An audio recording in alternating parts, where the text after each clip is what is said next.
قال النبي صلى الله عليه وسلم كأصاب طائفة منها أخرى إنما هي كيان لا تمسك الماء ولا تنبت الكلى.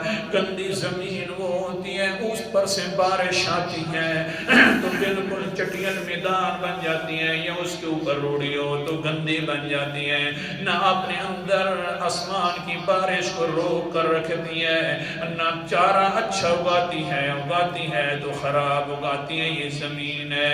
آگے پیغمبر علیہ السلام نے فرمایا اسی طرح دلوں کی بھی حال ہے. قرآن کی بارش آ جائے کسی کو تو قبول ہو جاتا ہے، سمجھ لیتا ہے، اور کوئی کہتا ہے کہ یار یہ تو لگتا ہی ہوں ہے کہ مولوی صاحب چن کر ہمارے خلاف آیات پڑھ رہے ہیں.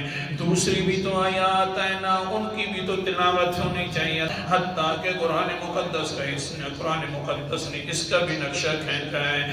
سورت کا نام سورت محمد ہے، 26واں پارہ ہے. اللہ تعالیٰ فرماتے ہیں ذَلِكَ بِأَنَّهُمْ كَرِهُوا مَا أَنزَلَ اللَّهُ فَأَحْبَطَ أَعْمَالَهُمْ. آیت نمبر 9 ہے.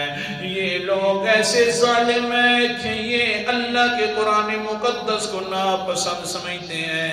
جو میں نے حکم عطا فرمایا وہ دل سے مانتے نہیں ہیں، دل کے ساتھ ناپسند کرتے ہیں. یا اللہ پھر ہے جو حاجی صاحب نہیں، اللہ جی قاضی صاحب ہے، بڑا انسان ہے. اللہ فرماتے ہیں جتنا بھی بڑا ہو جائے فَأَحْبَطَ أَعْمَالَهُمْ، میں ان کے سارے اعمال کو تباہ کر دیتا ہوں.